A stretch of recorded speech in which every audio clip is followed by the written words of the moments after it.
right, ladies and gentlemen, we are now live. Let me know in the chat section right now if you can hear me, and we will go from there. I'm assuming that you can. It looks like you can anyway. Just let me know real quick if you can hear me,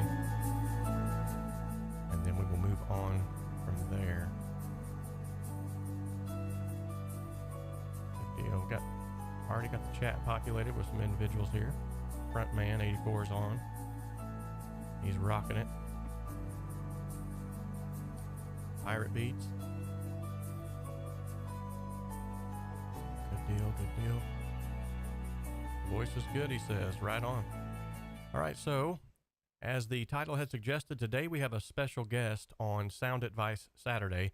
If you guys remember, he says it's a little quiet. I'll turn that up for you then. There you go. Thanks for that information, by the way. So I started the other day, I was going to start doing this Sound Advice Saturday, every Saturday, which I think when I go back to work, that's going to have to be every other Saturday. I didn't take into account that I'm going to actually have to go back to work at some point. But so every other Saturday, I'm going to start doing the Sound Advice Saturday, where I just hop on, take Q&A, and help you guys through your audio issues, whatever problems you might be having, and we all can learn from each other. Today is going to be a very special edition of Sound Advice Saturday because we have special guest Samuel Knaak on. And by the way, if you did not know how to say his last name, there you go. It's Samuel Knaak. So super nice guy. I've been itching to get him on here. I've been wanting to pick his brain and talk to him and just hang out with him. He's a super cool guy. So if this is your first time here, which I'm seeing a lot of cool faces here that I'm already used to. Click Spiffy, Mark George, Frontman. We got a new guy on here. I've never seen R2 Crazy. Bill Shep, nice, good deal. Zave Ryan's on, good. All right.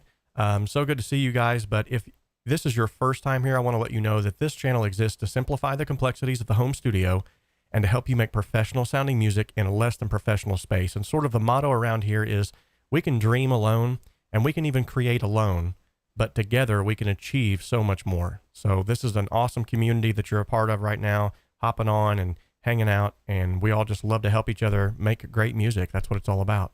So before we get into the interview / Q&A with Samuel Knaak today, we're actually going to do what we love to do the most, and that is give some shout outs to our chart toppers. Zave Ryan still up on the top of the charts with a $10 super chat donation.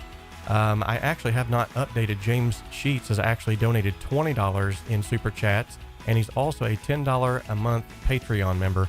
And Zave has stepped up to a $1 a month Patreon member. Mark Birchdollar, $10 a month super chat, and Marcity 101, $5 super chat. You guys rock. You know what? This is what keeps the stream going. This is what helps to get guests, because you know, you just never know where all of this could lead. I mean, at one point in time, we could actually use these super chats to purchase gear and give away, and you just never know where this could go. I see some great things in the future for this channel. So by way of announcement too, we have 4 days, 19 hours, 52 minutes, and 32 seconds left on the, to be exact, on the deal that's going on right now. It's sort of a promotional that if you actually hop on for a $10 a month Patreon membership right now on the silver tier, you're going to get the Compression Simplified course, Cakewalk training course, creating a song step-by-step, the Pro Start template, mixing desk plans, and 4 Skype calls from yours truly where we can actually work through all of your issues and try to get you making great music, sort of a jump start where you can actually just one-on-one ask me questions that maybe you don't want to ask in a public forum. So without further ado, I wish I had a drum roll right here. I need a drum roll. Without further ado, ladies and gentlemen, I present to you Samuel Knaak. And he's not on the screen. Oh, man. Okay. Let me make sure I get the right.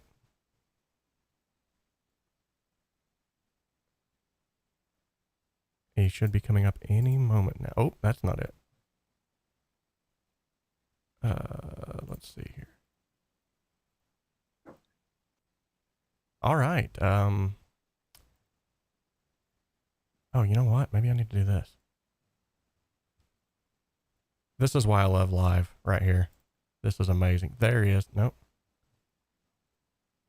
Yeah, there he is. Good deal. Okay. Hey, Sam, what is happening? all right. It was a good thing you brought up your screen first because you kind of give the good looking first, before you bring me Really? on so that Oh, hardly, hardly. So, just real quickly too, in the chat, because you guys are awesome about this. Make sure that we can also hear Samuel. I don't want him to be. I mean, that would be pointless for me to be given a one-sided. Microphone check, 1, 2. Click Spiffy says bum bum bum. Nice. We were building anticipation, they There like we to go. say. All right. So we're seeing a lot of good comments coming in. Good deal. Good deal. So you guys can hear Samuel, I'm assuming. All right. Sam's clear. He says, good deal. All right. That's great. Awesome. Awesome. Robert, thank you for having me on. No, thank you, man, for coming on. I mean, your schedule has been crazy busy here lately with good reason.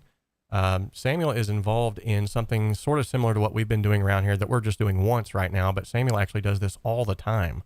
So do you want to talk a little bit about what you're doing with the song challenges and your new website and all that? Sure. Love to. Oh, you're going to let me shameless plug right off the bat. Absolutely. Here. No, yeah, I've been years in doing all this mixing and recording and production stuff, and been told like more times than I can. And I'm sure you probably have this too. You get told, "Man, you're so great at explaining things," or getting me to to a certain level of somewhere I'm stuck, or just even an encouragement too. I think can be such a great asset to have when you're learning and you're trying to get what you're doing off the ground. So, it's purely come from just years of doing this and having a lot of people, tell me, man, you should start something on the educational side. So yeah, the two things you mentioned, song challenges is something I'm doing with a good friend, John Kleinbell, who's another LA producer, great guy. I met John about 3 years ago, and right off the bat, we hit it off in a way to where we were just jumped into music. And I made a track and sent it to him, and he kind of got the vision and wrote some lyrics to it. And then we both started, just sending stuff back and forth. And also a little bit of that relationship was on licensing music too, and sync music, something that both of us are very interested in and passionate about. So with John was one of the first people. So I had been working with songwriters for years, and many of them had landed some of their songs on TV, movies. I had a song that I had mixed that was on a Super Bowl commercial, on and on. So they had a lot of success with that. But personally, I had never had much as in the way of writing and owning a song and then licensing it. So John was kind of the first guy that we were just doing music. He was getting some briefs and could say, hey, they're looking for a song like this. And him and I had the manpower, the ability to just be able to crank out a song that fit what someone was looking for and pitch it.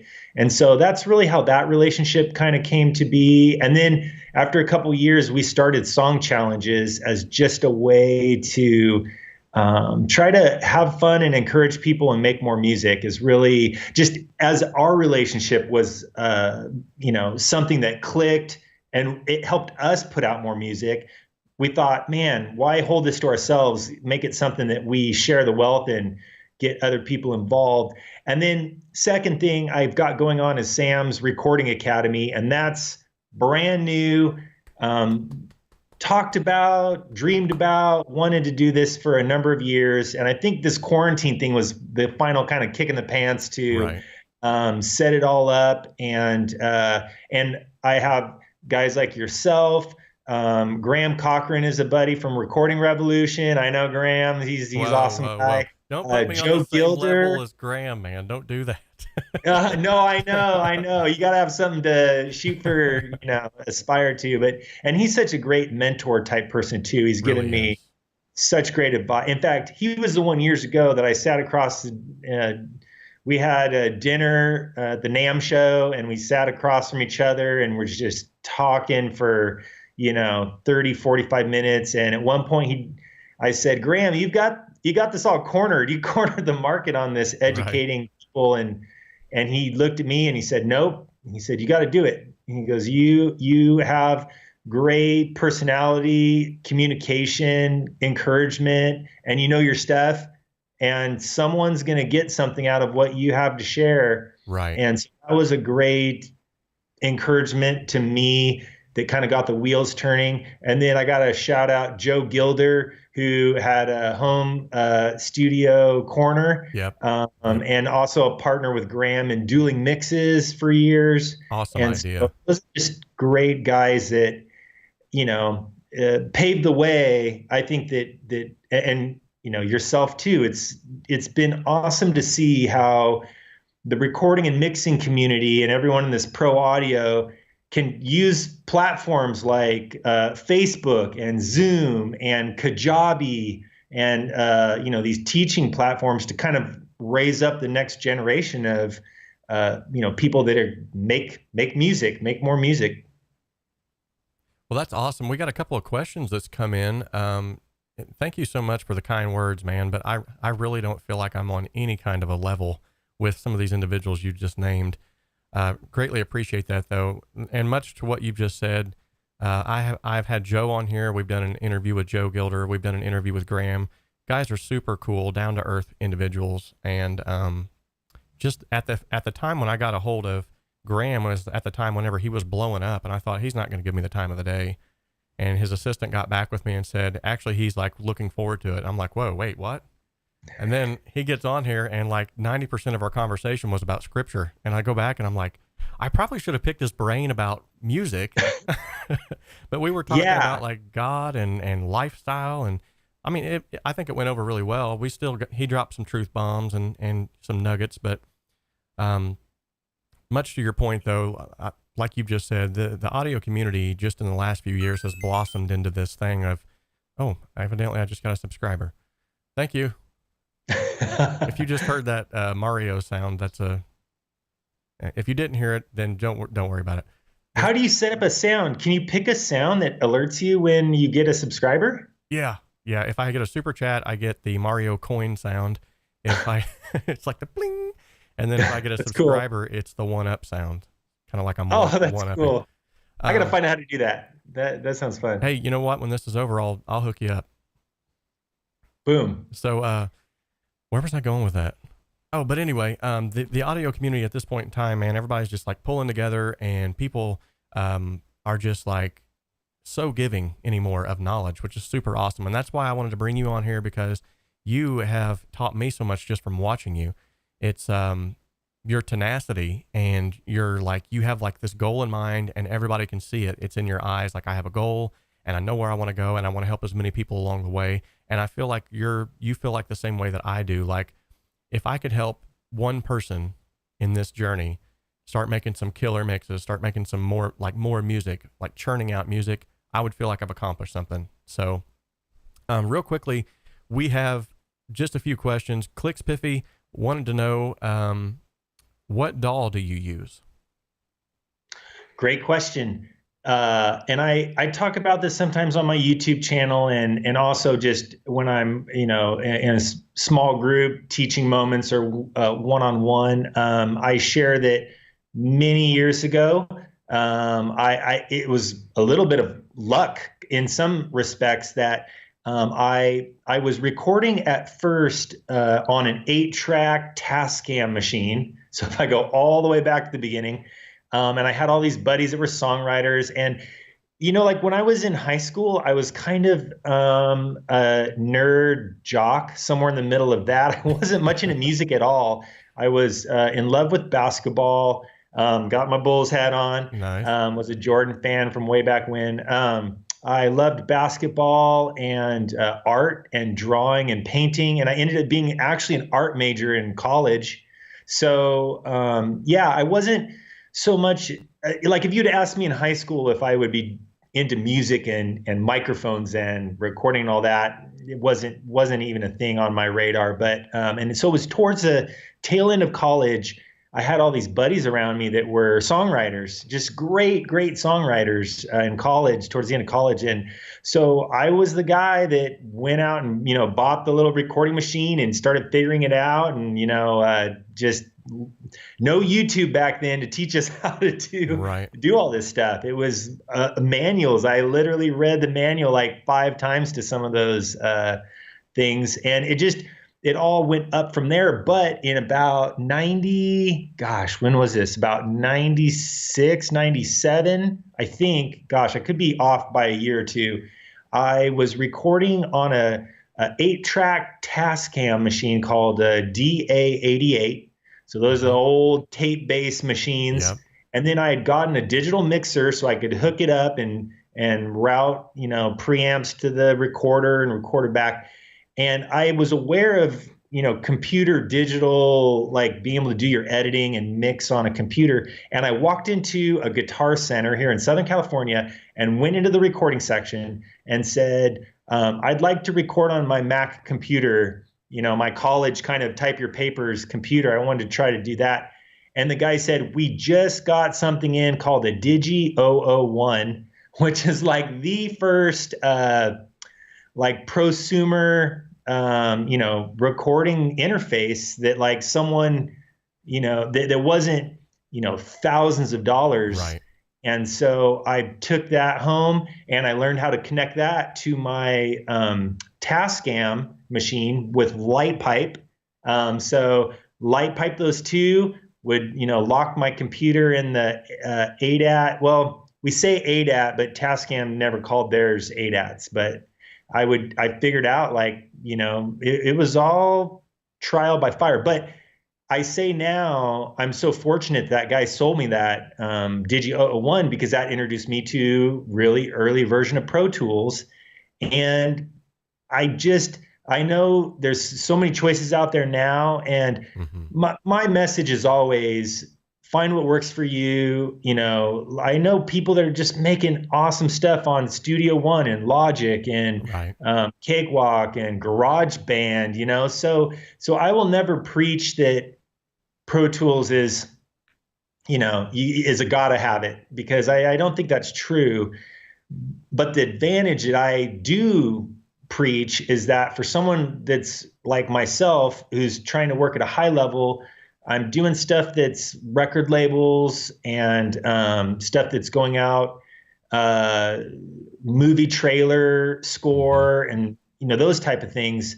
I'm glad to be so versed on Pro Tools because it's such a de facto platform for a lot of the industry people. Right. So I know I can send my Pro Tools session. In fact, I've done it in the last 24 hours. I can zip my whole thing and send it to another LA, mixer or producer and have them just open it up, Pro Tools, and do their thing. Or over the years too, when we're not in quarantine, I take a hard drive with me and I can drive to one of the big studios here in LA. I've, been at Westlake. I've been at Sonic Wire. I've been at Hybrid Studios, did an awesome project there. And it's nice that most of the big studios here in LA have a Pro Tools rig. And when it doesn't matter if I'm here in my little, home space that I built, or if I just grab a hard drive and go somewhere else and it all opens and runs and I'm fluid, moving around like that. So long-winded Pro Tools is the answer. I do know I've been messing with Logic and Studio One, so I can get around some of those too. And most of that's been for education purposes, to be able to learn some other DAWs. Someone said a couple of weeks ago, they said, so you're becoming DAW-lingual. And I was like, I like that term, DAW-lingual, multiple DAW languages. So, yep. Okay, so Frontman84 has had this question, and this is a perfect time to answer this. He's asked me and a couple other people about this. He says, can you explain how this is done? I would like to have all of my stuff on a hard drive, which I'll go ahead and take a bat first, and then I'll see how Samuel does it. He might do this differently. But basically, I really literally like just did this. So the way that I did this was I took all of my programs and left them on my main hard drive on my PC. And then all of my sound libraries and all of my, what would you call those projects, like project templates and all of that stuff that has to do with the other side of music that's not actually running the program itself. I exported to an external hard drive, like a 3.0 USB hard drive. It's like a 4 terabyte. And so then that freed up like a ton of space on my main hard drive, which then allows it to run a lot smoother. From there, though, you can actually go into Cakewalk, because I believe Frontman84, you're asking from the standpoint of Cakewalk. I believe you're a Cakewalk user.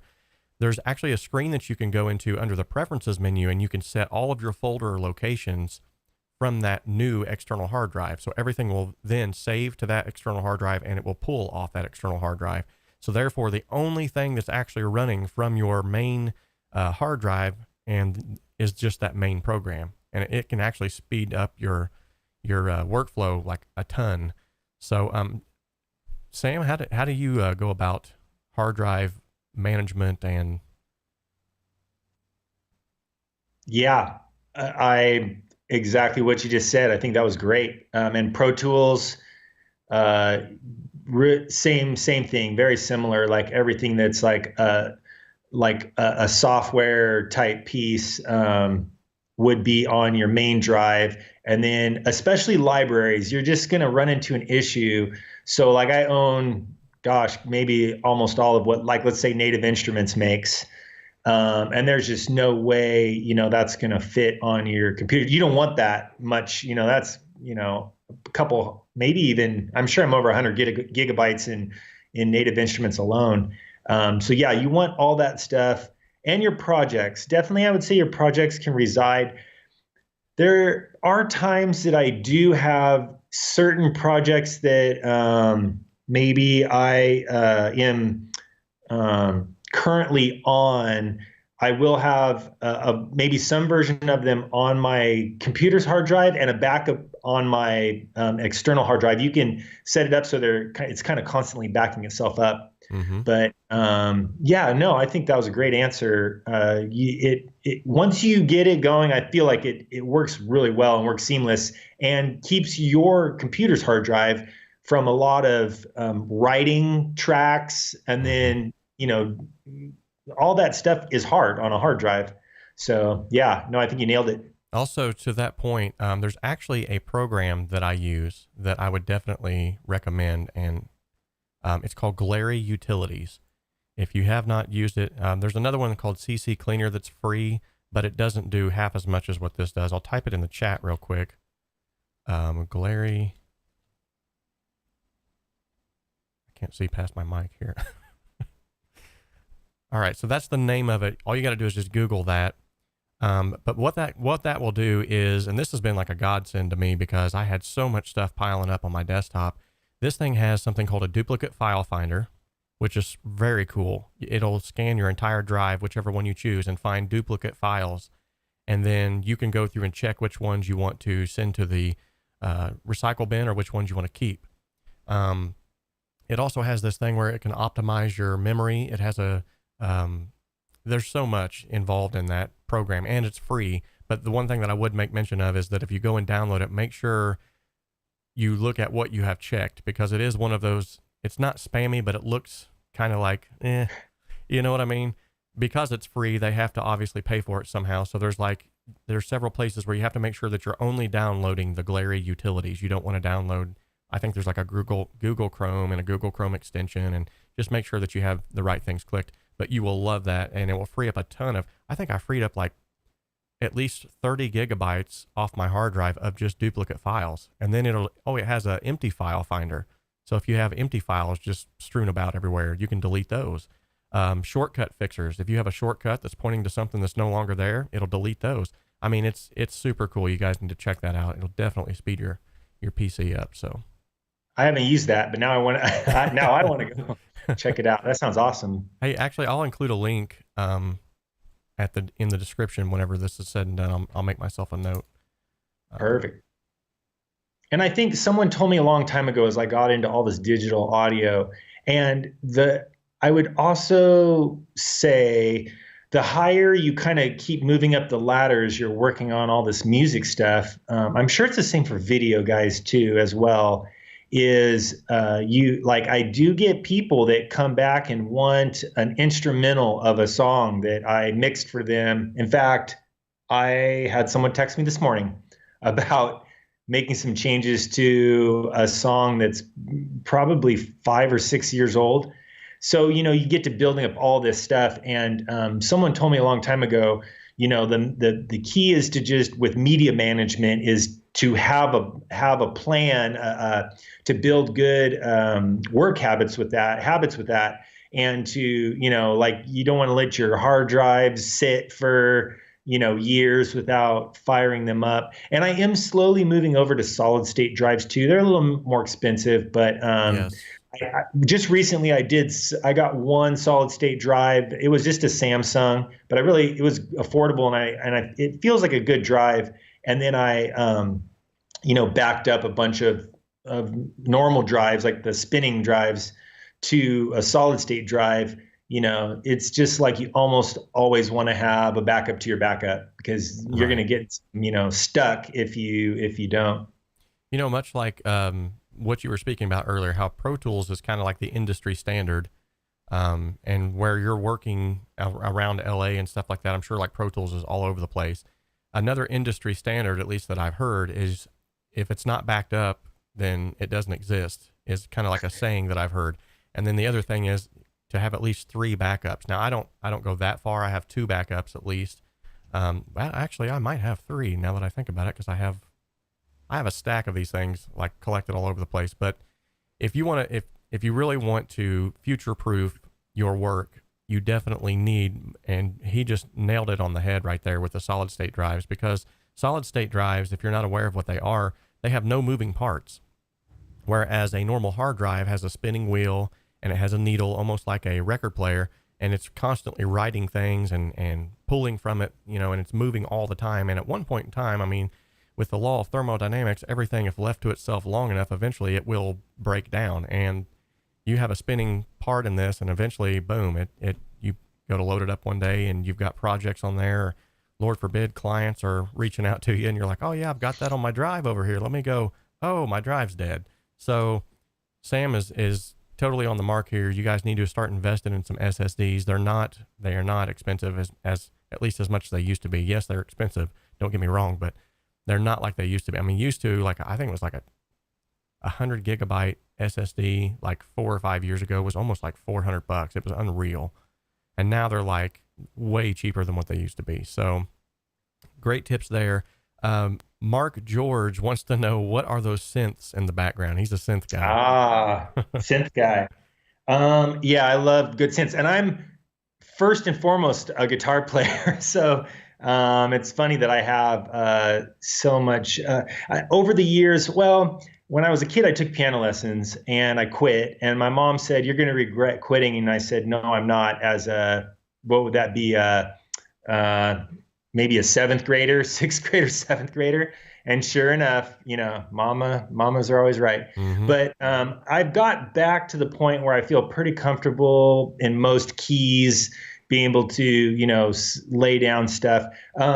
So let's see. The top right here is Dave Smith's instrument. And I wish I had a Prophet. I played around on ones, very cool. I kind of went with the little brother to that. That is called a Mofo X4. And there's just some really cool sounds on there. So that was one of the first like analog synthesizers that I got. The next one down, oh my gosh, is Prologue, a Korg Prologue. And shout out to Korg. They've been really cool to me. And I don't technically have an artist deal with them per se, but just sometimes when you have a YouTube channel and you're doing a lot of education stuff like I'm doing, I'll reach out to companies and just say, "Hey, I'm already looking at this. Is there any way we can, link up?" So I got a artist deal on that, the Prologue, and that thing sounds just like, I love that thing. And there's just something about, I'll get a song going. A lot of times I'll build a song with MIDI. So the bottom is the Native Instruments S61. And I love that thing for the feel. And like I said earlier, I do use a lot of native instrument stuff. So, and then I also have you can't see. Well, I have a piano in here. So to my right, I have like a tall upright. I forget what they call that, and it's made by a company called Schaefer's and Sons. And that thing, well, you know what? I'm on a music stand. I can probably just turn this. So.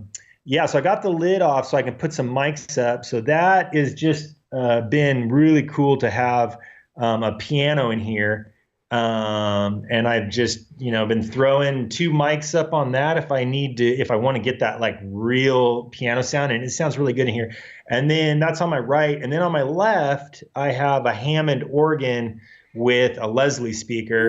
And that's also seen its way on a bunch of albums. I recorded a number of albums years ago for a bluegrass band that got signed and now just tours, and they're one of the just top bluegrass bands in California. Their name's Moonsville Collective, and that Hammond organ's on there, on a bunch of their stuff. So, and then if I flip the camera around here, I got a drum set. I own a couple drum sets. Not a drummer. I mean, I can kind of fake it and quantize my drumming and get away with it.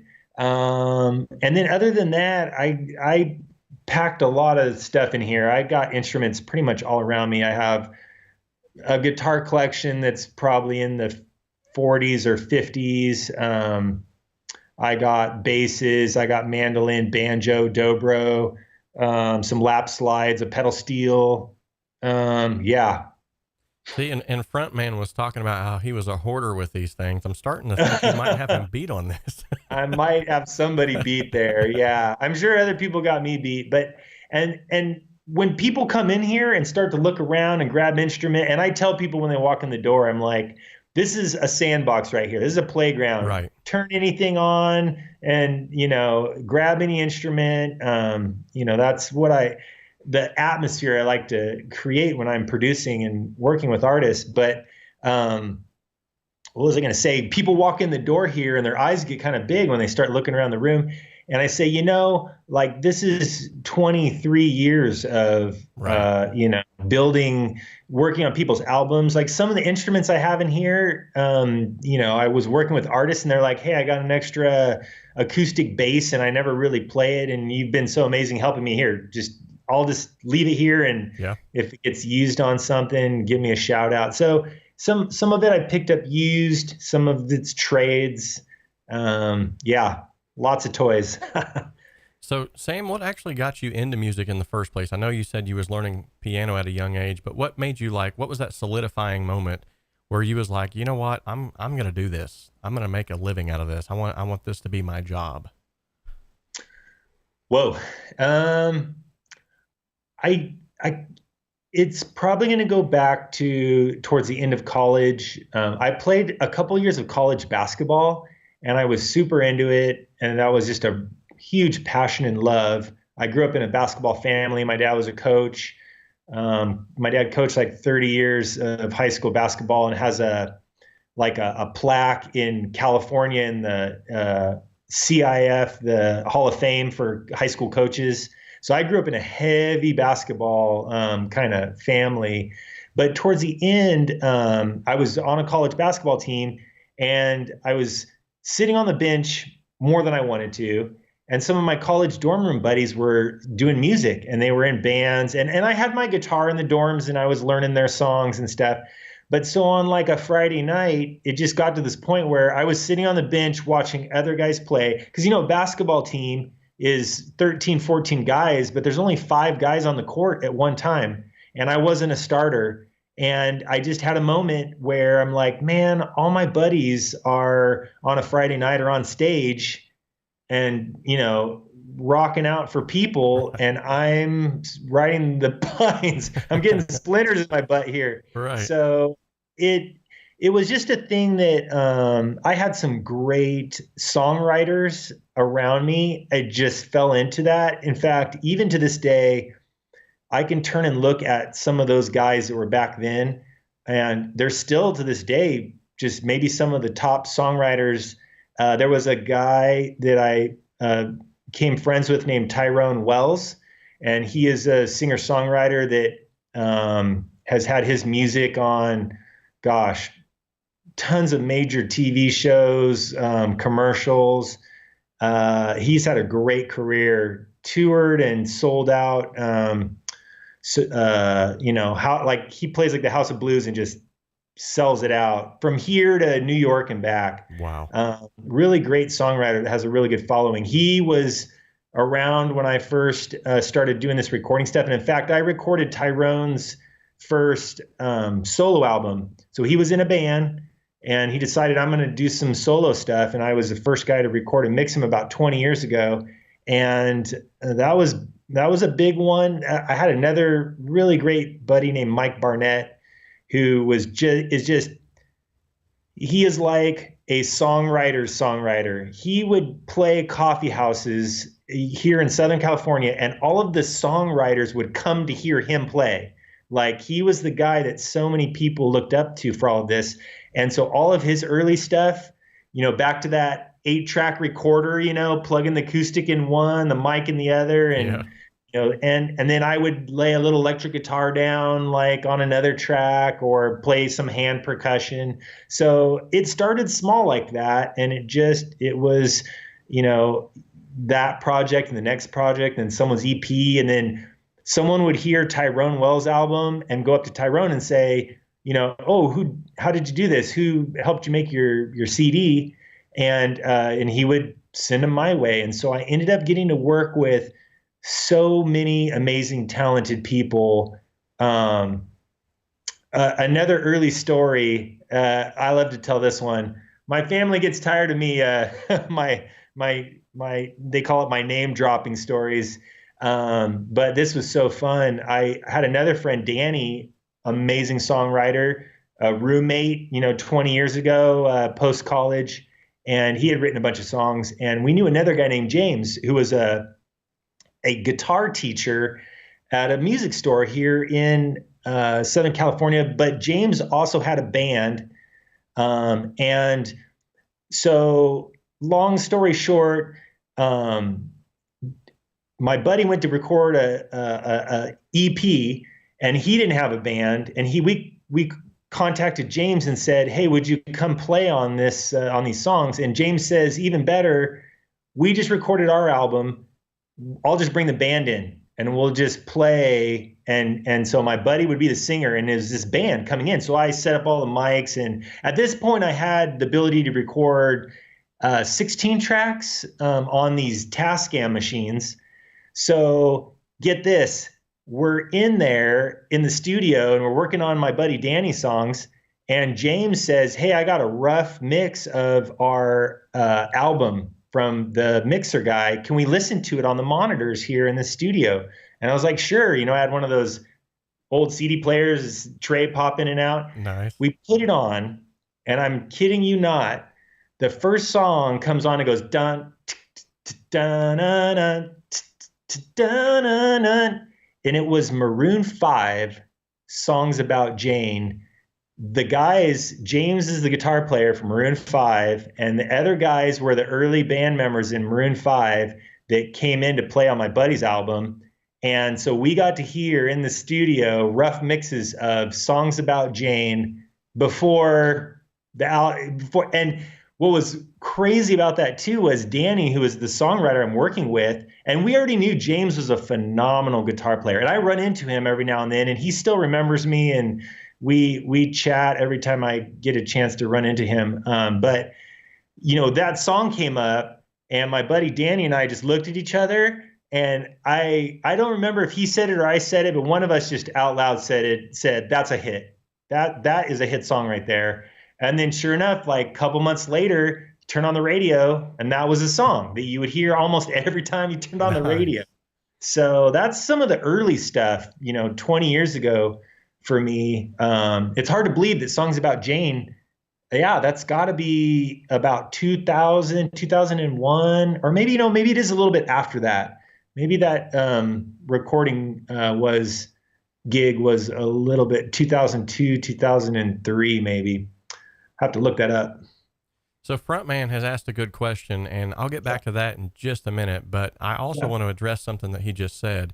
So he just said right place at the right time, which is a cool story, which is, yeah, that's correct. However, what I do want to make mention of is if you notice the underlying thread throughout this whole story that he's talking about is he was networking.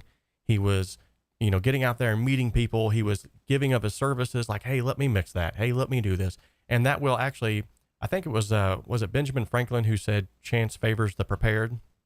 And so he was already preparing for that. And then when that right place at the right time came and it did happen, boom, he's there, he's ready. And it's almost like Mixer Man's really big on this. He talks about where you can kind of like, I don't necessarily have the same mindset, but the way he says is like you kind of like think things into existence, like how you set up yourself and how you present yourself and how positive you are will emulate that same positivity and will bring positivity back, which for me as a Christian, I feel like it's called the law of sowing and reaping. If you sow good, you're going to get good in return. And if you are trying to help people continually, like all the time, like, hey, let me help you get your song sounding better. Let me help you mix your stuff. Let me help you. That's going to come back to you eventually. And so what Sam did was he basically just positioned himself in such a spot to where not only was he in the right place at the right time, but he was able to actually accommodate that right place at the right time. And so now going back to his original question, which is one that I wanted to ask too. So how do you go about getting these placements? And is that just something that you do from brand development, or how do you actually reach out to these individuals and say, hey, I have a studio, let me help you make a song? Or how does that work? Oh, that's a great question. And something that I feel so like passionate about too. And it was not from the beginning. Again, when you kind of come up like all these stories I've been telling, doing this music stuff, I would say back then, like my mentality now of producing and creating songs that might get used on a movie or a TV show or a car commercial, if I went back to my, 2002, 2003, working with all these songwriters, we probably would have felt like that was selling out. What are you doing? You're commercializing yourself, Right. instead of being authentic. So that was something that I kind of came from a camp where these songwriters I used to hang out with, and they're amazing songwriters, they would write songs because it was just in them and they just wanted to get it out. And I was, like you said, just right. Some of it's right place in the right time or just offering, but I really loved trying to be there to capture that moment. And to be honest, there were so many times where I was probably that Maroon 5 story is a perfect example. I was probably in over my head. Like I knew like how different microphones worked, but I had no formal training in it at all. Some of it was just being humble and offering, and also getting in situations where I was like, I don't know how to do this, but let's experiment here and let me figure it out, being honest. But so zoom forward to about 5 or 6 years ago, I was working with a lot of singer-songwriters. I also fell into hip hop. I'm in a whole world of hip hop. You can find my name on dozens of hip hop albums that I mixed and mastered, or one or the other. And so those are kind of two worlds that I've had a foot in, is singer-songwriter and rock kind of stuff, and then hip hop stuff. But as I was just cranking through artists and bands, a couple of my buddies, Tyrone Wells was one of them. He really started to get this thing going to where he was getting a lot of songs used on different things and doing well with licensing. And it kind of sparked my interest. So I ended up stumbling on a lady named Kathy Heller, and she has a program. Well, she's most known for her podcast, which is called Don't Keep Your Day Job. And so awesome podcast. If you don't listen to Kathy's podcast, man, talk about, I'm writing that down. dreaming. Yeah, dreaming and going for your dreams. Yeah, it's called Don't Keep Your Day Job, and Kathy Heller is her name. But her whole story is she started off as a songwriter that came out to LA, and she tried to get like a record deal. Actually, she did. She got a record deal and got dropped. And she got to the point where she's just like, what am I doing? And a couple of people said, you know what? You write such fun, happy songs. You should see if you could get those on a commercial. Sounds like Target or Walmart, commercial. And that kind of clicked with her. So she dove into the world of licensing and got really good at it. And to the tune of she was landing a lot of ads and placements. She made friends with people in that industry and she pitched herself and she grew it all the way to the point where she had her own licensing company. And then she started to teach it to other people. And I just got lucky. I stumbled on her, like an ad for one of her classes. And so I started to go. They were called Sync Keepers. And it was like a way to kind of learn how to get through the gatekeepers to start to get your music licensed. But along with that, as I started to take her course and follow Kathy, and since then, I have a great relationship with Kathy, and now she's got a new course on licensing and sync. It's called Six Figure Songwriting.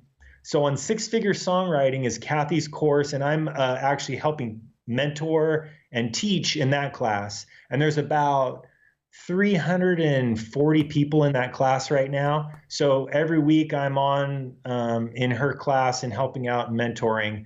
But all of that to say, it took me a couple years to get my foot in the door, and it was a lot of networking, and it was a lot of studying what works in sync and why certain songs have a chance of getting used in a car commercial and others might not.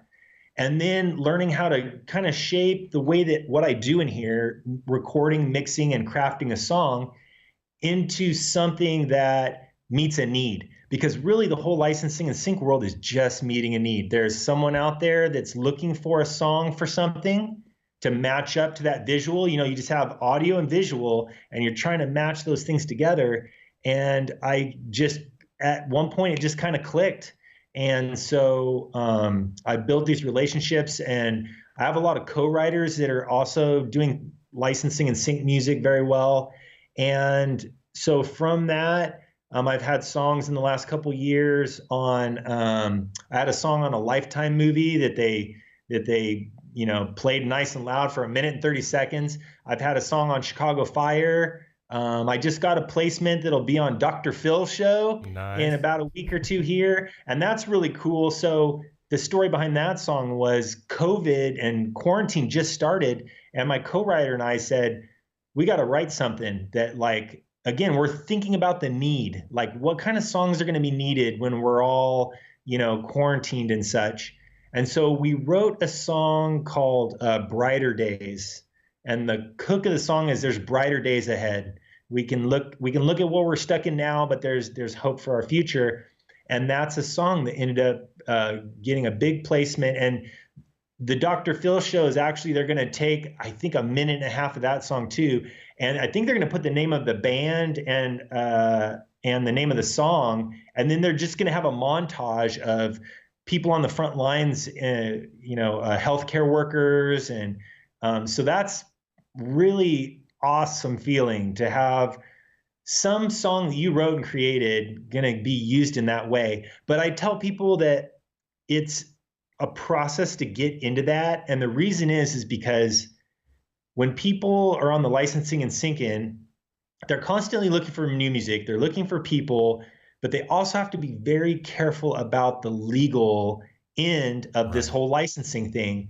And so it's like once you have your foot in the door and you've made those relationships and people realize, hey, Sam is making the goods. He's a good guy. He's not stealing anyone's songs. He doesn't have samples in his music that we can't clear. Right. He can sign off on the contract and we know he's good.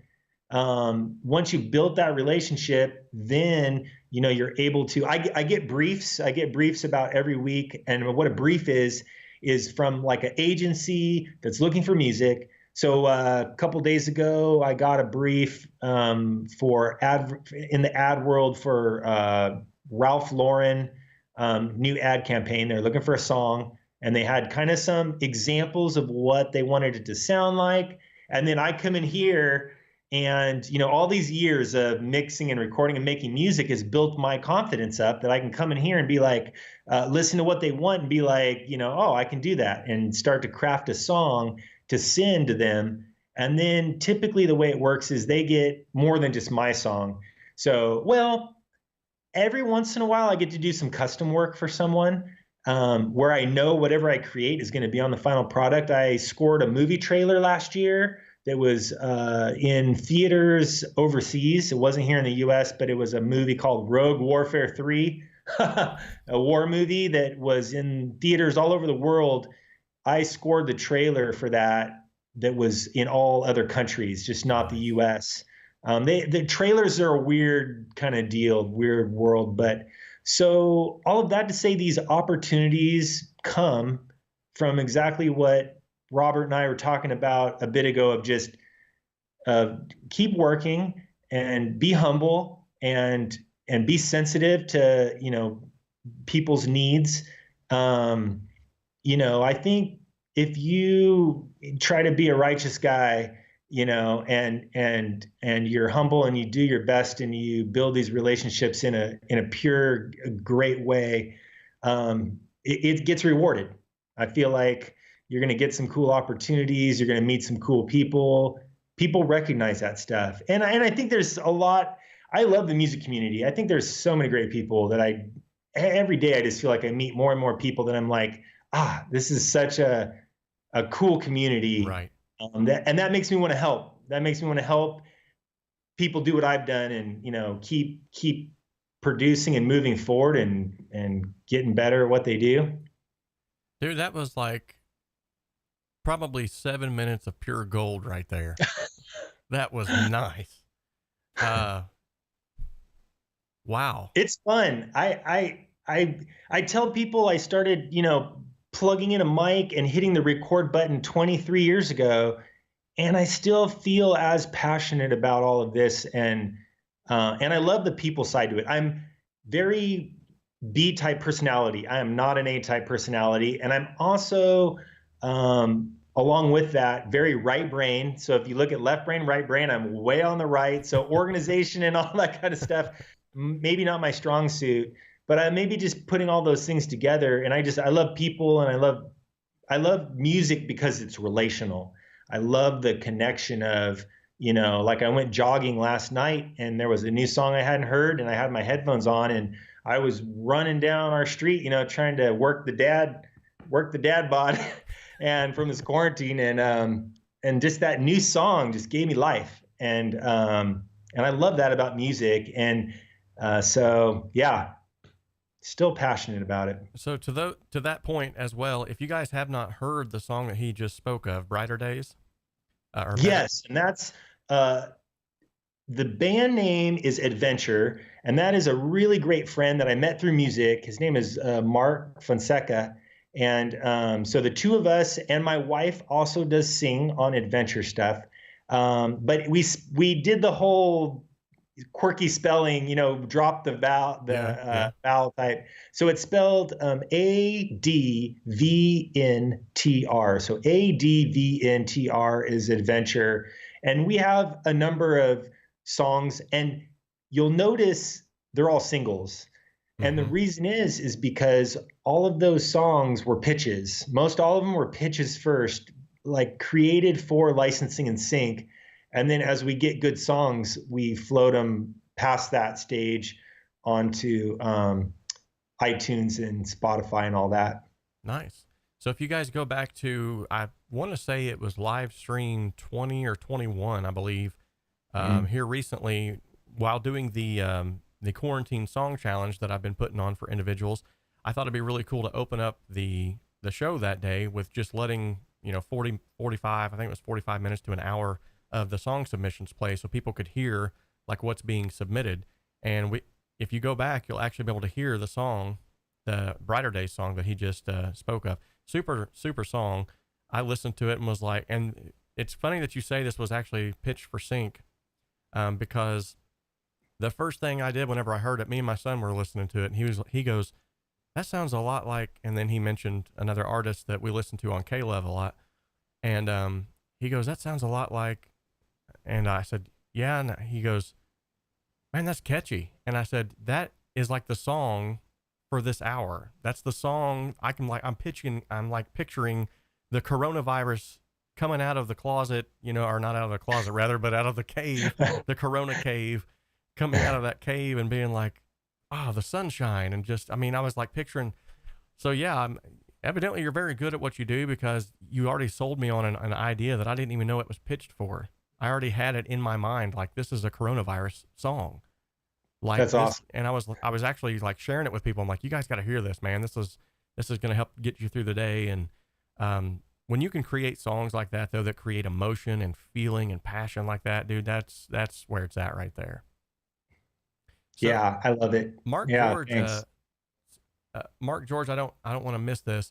He says, what's the best mixing tip that was ever given to you guys? The one tip that you go back to time and time again. You want to kick this one off, and then I'll bounce off on whatever. Yeah, I don't know if this is so much as a tip, but I think this was a big tipping point or a changing point for me for mixing was, again, I kind of said this earlier about kind of coming up in a kind of a mentality or way of thinking where it was being original and like not following the status quo and or commercialize what you're doing. And so I think that mentality hurt my mixing a little bit in the beginning, because I was a little bit mixing in a bubble. I didn't really I kind of figured out my little ways of doing things for right or for wrong. But then a couple years into that, back then, you went to a mastering guy. That's just what you did. There wasn't any of this. Now everyone's kind of mixing and mastering their own stuff, but we didn't know that. We just knew you needed a mastering guy when you were releasing an album. So I found a couple different guys here in Southern California, but I would say a big turning point was a great mastering engineer in Southern California named John Vestman. And he's got credits. He's, mastered stuff for like Sting, and he's really crazy talented, great guy. He's been doing it forever here in Southern California. And I asked him, I'm like, can I sit on the couch behind you and watch you work? Because he was mastering my mixes, and I thought, well, maybe I'll learn something from this. So he's like, oh, sure.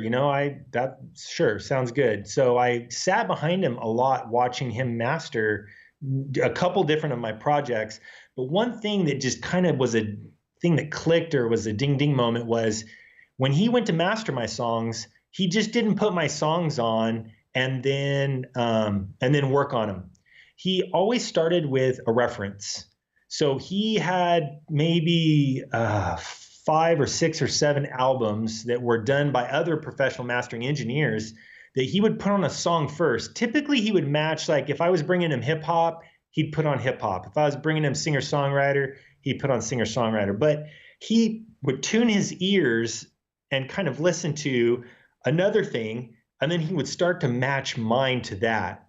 And at first I thought, well, that's kind of strange. Like, is he going to be influenced wrongly by something else? But at one point he said to me, he said, you should be doing this on your mixes. Don't mix blindly. You want good references. And even he taught me something that I still do to this very day, of bringing a reference track into my DAW. And as I get to mixing, once I get to, let's say, mixing a vocal, now a pointer to this, if you're going to try this at home, is, and maybe some of you do this already, but bring it down I usually go about 3 dB.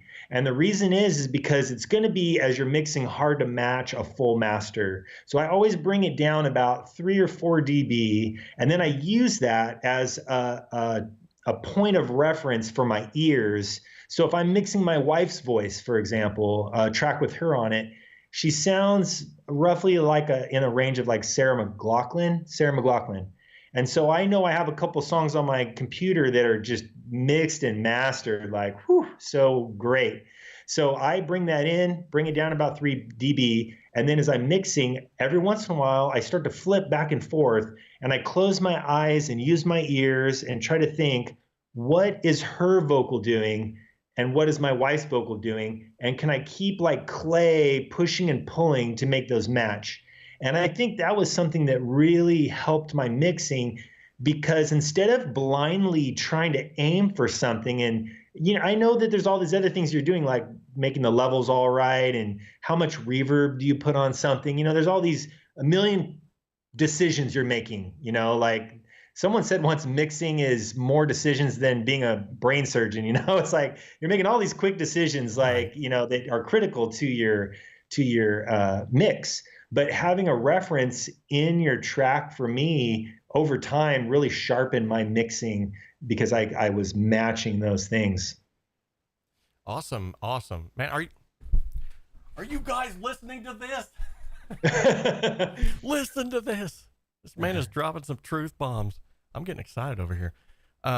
So if I had to I have several aha moments, but if I had to tell you about my aha moment where I was like, oh, this is, so there used to be, I'm not sure if it's still out there, but there used to be a service online where you could actually get on there and you could download multi-tracks from professionally recorded songs. Like I'm talking like Queen and Guns N' Roses and stuff like that. And I stumbled upon this site one day and I downloaded some of the multi-tracks and I thought, oh, this would be really cool. I mean, I can't use it, but at least it'd be cool to kind of, I flew it into my DAW and I'm like, I do what I normally do. If you've stuck around for the 15-step mixing process, then I pull all the faders down and I thought this is going to be like a sweet moment. I start pulling, I'm going to get to hear raw guitars. I started pulling it up. I start doing a rough mix and I'm like, this sounds mixed. What is going on? This sounds mixed. So I start soloing out tracks. This was my huge aha moment. I was like, oh my Lanta. No wonder these individuals are getting these killer mixes. That guitar sounds perfect right now, the way it is. A raw track. And so then it started making me go back to my guitar tracks and start soloing them. And I'm like, oh my goodness, what is that? So my aha moment was listening to the source material of a professionally recorded track. And much to his point, I sort of used that as my reference point. And I was like, okay, now I'm starting to understand, which when you first get into this, it's hard for you to wrap your head around. I know Joe Gilder always says, get it right at the source. It's so true. So true. But at first it's hard to find what is right at the source. So if you have these references like he just spoke of, where you can kind of like go back to them and it can be a completely, finished mix. But if you can find those tracks like that, which is why I love the Produce Like a Pro Academy, you get to actually hear the raw tracks that Warren has recorded in his studio. You can put them in, right side by side your guitar track and go, okay, I see he's got a little bit more 3000 hertz here. He's got a little bit more 6K. All right. And then what you can do from that, and what I've been trying to do, especially here lately, is instead of jumping in your DAW and going, okay, I've got to pull this down and do that, and just move the mic. Just move the mic just a little bit. And just by the off axis of a mic and directioning the mic at the edge of the cone versus in the middle, and just doing these little bitty moves like that, suddenly you start to realize, like, wait a minute, that's why they have a studio intern that goes and gets them Cheetos and tea, and then they sit in that room for 30 minutes while the engineer's going, okay, move that mic 2 centimeters to the left. Move that mic 2 more centimeters. No, back. No, there it is. That's why they're doing that, because they know if I can get this like nailed right here, when I get to the mixing phase, I'm not going to be struggling over this mix for 6, 7, 8, 12, 14. I just told a story not too long ago where I actually spent 14 hours on a song. And by the time you get to that point, your ears are so wore out, you're so taxed that you're not even making good decisions anymore. So to his point, and sort of dovetails into what mine is, my aha moment is reference tracks, sort of in a different aspect. But yeah, anytime you guys start a mix up, anytime you're firing up a mix, and even if your mix isn't finished, I mean, that's the best place to start anyway. Fly it in at the very beginning and start from that reference point. Very good. Jims says frontman. Nice.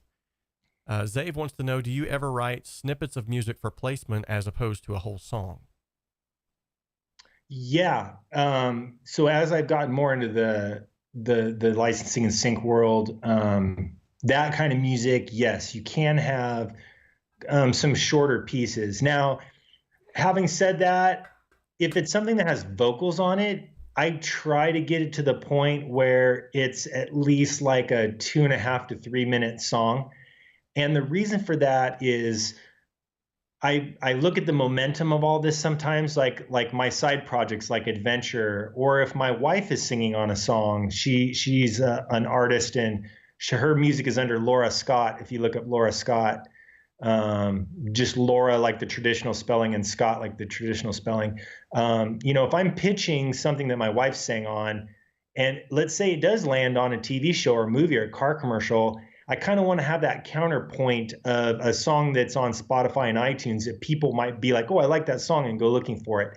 Now, having said that, a bunch of this instrumental stuff I've been doing lately, I just made a bunch of tracks for some ads, and those were like hip hop jazz. This is like kind of mold some hip hop and jazz together. That's a pretty popular sound right now for ads. And I did that with a partner. Two of us did it. And those actually have what's called cut downs. So those will actually be like 30 to 45 or 1 minute long songs. And then I go in Pro Tools and make different versions of them so that if they have a commercial that they're going to air on YouTube that's a minute long or 1:30, they can use the whole thing. But then if they're going to turn around and make, let's say, a Instagram post and they want the same music, I can give them cut downs, because sometimes they don't know how to do they want all these options available. So yeah. So, and I just did a bunch of rock cues that got in a big library, and they were supposed to be for March Madness. They were going to put some of these rock cues I made in March Madness, and sure enough, there's no March Madness.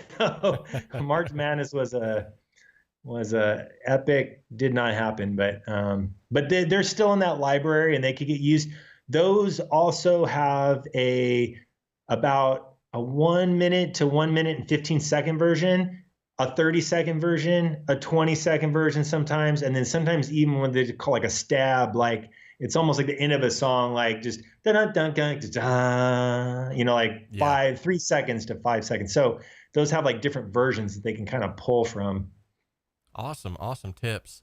And yes, Dave, you should be tuning your guitar. That is a huge point. I couldn't tell you how many times. My rule is that when people come to studios, that the tuning's for free. I won't charge for that.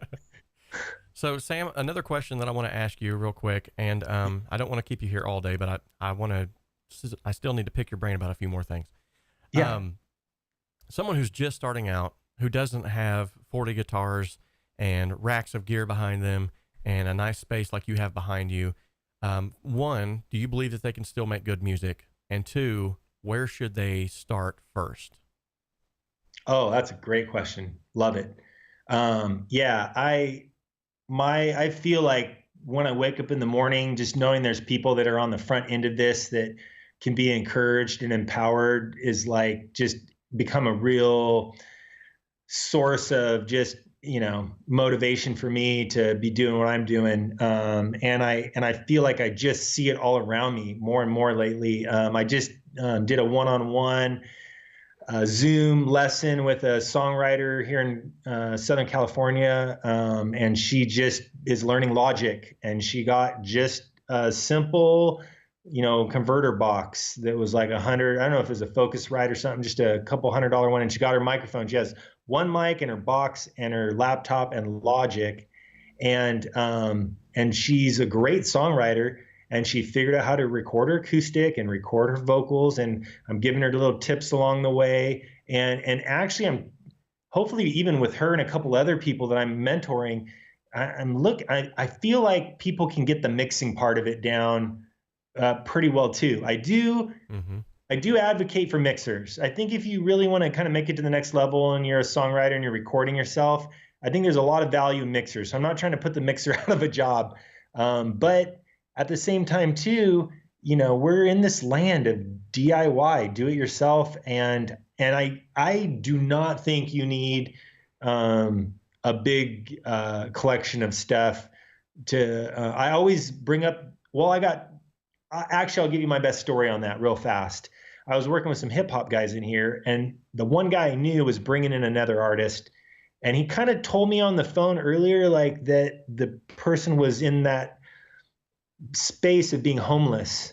And I was like, it kind of went in one ear and went out the other. And then when the guys came in to work in the studio here, when they walked in the door, I had all of a sudden this moment of like, oh wow, this guy is really like homeless. I mean, he looks like maybe he slept in the park, over the, Wow. previous weeks. And so we started working on their music, and I brought in the track, and they're going to record the vocals, and it was just a stereo MP3. And I was like, oh, darn, us mix engineers and producers, you're like, thinking, oh man. But so I turned around and asked these guys sitting on the couch there, by any chance, is there a full version of this beat so that I can have the kick and the snare and the different things all separated? I think I could help the song out a little bit that way. And the guy went on to say, in a very humble, he wasn't, he wasn't like embarrassed by this, but not like proud by this either. But he said his story was, I don't own anything like that can make tracks. So I've been going to the public library, and I've been going to the back of the public library and downloading a free beat making software. And then I go download some loops and I make my track. And then I have to print the track and email it to myself, which will only do MP3 for me. And then I have to delete everything off that computer in the library so that they don't know that I'm making music on their computer. Wow. And that was a moment where I was just like, oh my gosh, like if he does not have an excuse for being an artist and making music and making beautiful music and writing beautiful lyrics, and here his friend was coming in and they were recording it together and the track turned out awesome, it made me just think we have no excuse. The rest of us don't have any excuse. Like if there's a will, there's a way, and technology has just come so far. So yeah, I encourage anyone. I really think it can be done. Awesome. Great answer to that. Before we, I have one more question that I always ask everyone that I interview.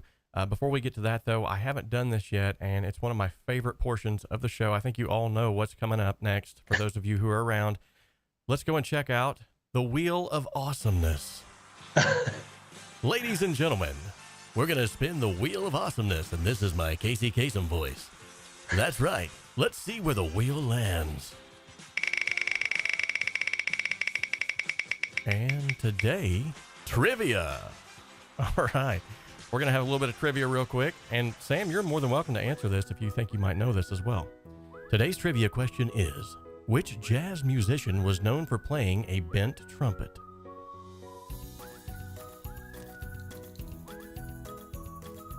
All right, guys. Someone better help me out. I'm stumped. I have no idea. Someone in the chat. Come on, guys, help him out. I only know because I Googled these, so it's actually pretty interesting. Though I was like, ooh. That's a very interesting question coming off of the story that I just shared too. That's a great question. Someone's Googling it. I'm not going to Google it, right, but I don't know it. I'm going to be honest. I'm going to go ahead and reveal the answer for those of you who are here. No, a bent trumpet. Bent trumpet. Oh, did Ben know? Zave, you're nuttier. You are nuttier than squirrel poop, Dave. Someone stole Ben's trumpet. Better give it back. All right, so I'm going to reveal the answer now for those of you who are waiting and anticipating and trying to get your browser to fire up for Google. The answer is Gillespie. Wow. On January 6th of 1953, Gillespie threw a party for his wife Lorraine at Snooki's, a club in Manhattan, where his trumpet bell got bent upward in an accident. He liked the sound so much that he had a special trumpet made with a 45-degree raised bell, which actually became his trademark. Oh, that's crazy. Yeah, isn't that cool? That's a great story. Nice. Love it. All right. Well, guys, I'm going to ask the question that I normally ask. And for those of you who have been around here before, you know what's coming. And this is the one that I always throw a curveball at my interviewee. So, Samuel, what's your favorite color? Red. Nice. All right. Now, Samuel, this is a two-part question. What does the color red smell like? It smells like Sweaty basketball jersey. Oh my goodness. That's awesome. That's awesome. This is what I'm talking about. For those of you who have seen me do this question before, this is why I love asking creatives this like off the wall question like this, because they always come up with something super cool or funny.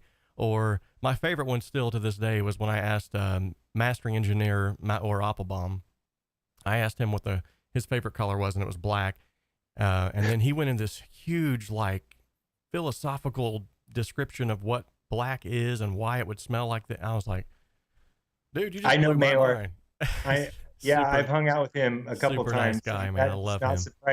It doesn't surprise me that he answered it like that. Which, by the way, guys, that's actually on a previous version of my podcast, and I believe it's on my channel somewhere as well. So if you want to go and check that out, that is not a version like this where you can actually see his face. We just did like a audio Skype call. I wasn't quite up to speed with all this technology as I've gotten now, but if you guys want to go back and check that out, it was really good. He dropped some serious truth bombs about mastering and what it really is versus what the perception of people think that it is. Really, really good podcast there. But Samuel, thank you so much for coming on, for answering the questions. Thank you so much for taking time out of your day with your family. And was very awesome to have you on. Very humbling to know that I actually got you on here and was able to pick your brain about some things that I've been wanting to talk to you about. And I'd love to keep this relationship going and growing. Maybe have you on again at some other point. Maybe do I'd love to have where you just like break down this sync licensing thing, because that sounds so appealing to me. It's something that I've always, because I actually work a lot with, my wife and I have a side business of photography and videography. And so when you have that mixed and mingled, when you have sound design put behind video, it's almost that same like sync license type thing, because music can make or break a scene. There's a scene that we did. I filmed my grandmother's 92nd birthday, and we had all the family there. And I mean, I did like the full blown like slow motion shots and but when I put the music behind it, my wife came in here and we were bawling our eyes out. I'm like, why am I she's not dead. She's still alive. Why am I crying right now? But that music is what really makes the difference. So that's something I feel really passionate about. It would be really cool to, Robert, we have your wheel. We want 500K. I used notes. Save your nuts. All right, guys. So thank you once again so much to Samuel for hopping on here. And thank you all for populating the chat with some awesome questions. You guys are amazing as usual. Real quickly, though, before I go, I want to give some shout outs to these individuals, super cool people as well, who have subscribed or who have donated in some way, shape, or form. You all know who you are. Half of you, I'm sorry I can't say your name, but you guys rock. So thank you all so much as well. And as usual, too, if this is your first time being here, just want to nail this point that this channel exists to simplify the complexities of the home studio and to help you make professional sounding music in a less than professional space. Remember, guys, we can dream alone and we can create alone in our little Corona caves, but together we can achieve so much more.